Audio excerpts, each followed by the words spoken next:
అంటే ఇక్కడ మీరు ఒక మాట ఆలోచించాలి రవి గారు. ఇక్కడ బీజేపీ కాంగ్రెస్ ఒకటే అంటున్నారు. అంటే బీజేపీ పార్టీల కీలక పాత్ర రోల్ పోజ్ చేస్తున్న ఈటల రాజేందర్ గిడిచ్చారు, ఎంపీకి గిడిచ్చారు. అక్కడ ఈటల రాజేందర్ గారికి నోటీస్ ఇచ్చింది యాజ్ ఏ బీజేపీ లీడర్లను. ఇవాళ ఆ పార్టీకి ప్రాతినిధ్యం వహిస్తున్నటువంటి లీడర్ కానీ ఇవ్వలే. ఒక ఆర్థిక శాఖ మంత్రి కాబట్టి ఆర్థిక శాఖ మంత్రిగా ఇచ్చిండు.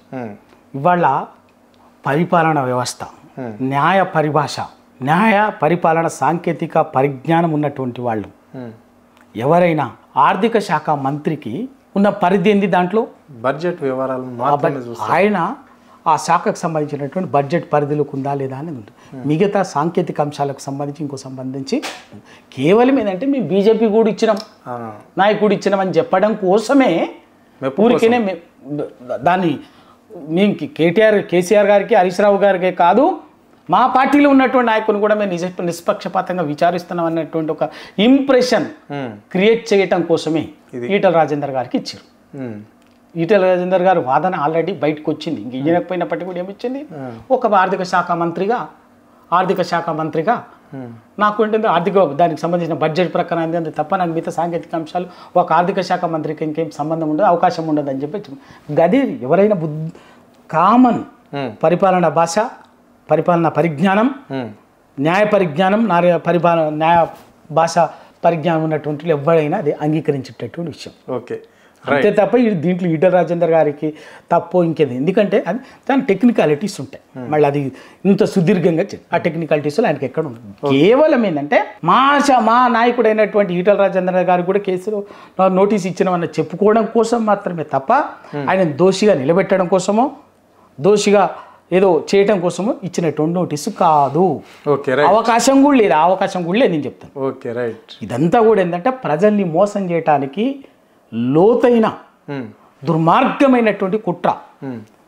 ఏంది లోతైన దుర్మార్గమైన కుట్ర ఏంటంటే, ఒకటి కేసీఆర్ గారిని తెలంగాణ అస్తిత్వానికి, తెలంగాణకు ఒక నిటారుగా నిలబడినటువంటి నాయకుడు, రక్షణ కవచంగా నిలబడినటువంటి కేసీఆర్ గారిని అప్రతిష్ట పాలు చేయాలి, ఆయన ప్రతిష్టని మసకబారేటట్టు చేసేటటువంటిది ఒక కుట్ర. రెండవది గోదావరి జలాలని తెలంగాణని ఆంధ్రకు గోదావరి తరలించకపోవటం చంద్రబాబు నాయుడు ఎజెండా. అటు అవకాశం వచ్చినప్పుడు దీన్ని చూపించి తమిళనాడు తరలించకపోవటం బీజేపీ ఎజెండా. ఈ రెండు ఎజెండాలని సమర్థవంతంగా అమలు చేస్తున్నటువంటి నాయకుడు రేవంత్ రెడ్డి గారు. Okay, right. ఎందుకు అంటే ఈయన చోటేబాయి, బీజేపీ ఆడ మోడీ గారు బడేబాయి, చంద్రబాబు నాయుడు గారు రాజకీయ గురువు. ఆయనకు తెలంగాణ ప్రయోజనాలతో సంబంధం లేదు. ఇది విషయము. కేవలం మళ్ళీ ఇక్కడ మంత్రులు, ఎమ్మెల్యేలు వీళ్ళు మాట్లాడుతారు కదా, వాళ్ళు రేవంత్ రెడ్డి ప్రాపకం కోసం ఏది చేస్తే రైట్ అంటే డప్పు కొడుతున్నటువంటి వాళ్ళు వీళ్ళు ఉన్నారు. అది ఇది ఎందుకంటే పదవో 4 పనులు అదో ఇదో చేసుకోవడం కోసం ఆయన ఏది చెప్తే చేస్తున్నట్టు. అంటే అంతిమంగా నష్టపోయేది ఏంటంటే, ఇక్కడ తెలంగాణ ప్రయోజనాలని ఉమ్మడి రాష్ట్రంలో ఏ విధంగా బలిపెట్టిరో వీళ్ళ రాజకీయ స్వార్థాల కోసం, వీళ్ళ రాజకీయ అవసరాల కోసం, వీళ్ళ బానిస మనస్తత్వంతో వెన్నెముక లేనటువంటి రాజకీయ నాయకత్వంగా సీమాంధ్ర నాయకులకు తెలంగాణ వనరులని, తెలంగాణ ప్రయోజనాలని బలిపెట్టిరో, తాకట్టు పెట్టిరో, సేమ్ ఇవాళ మళ్ళీ గదే మొదలైంది, అదే తంతు మొదలైంది. మిగిలింది దాన్ని ఎదుర్కొంటుంది ఒక్క టీఆర్ఎస్, కేసీఆర్ గారు. అందుకే కేసీఆర్ గారు ప్రతిష్టను మసకబారేటట్టు చేయాలి.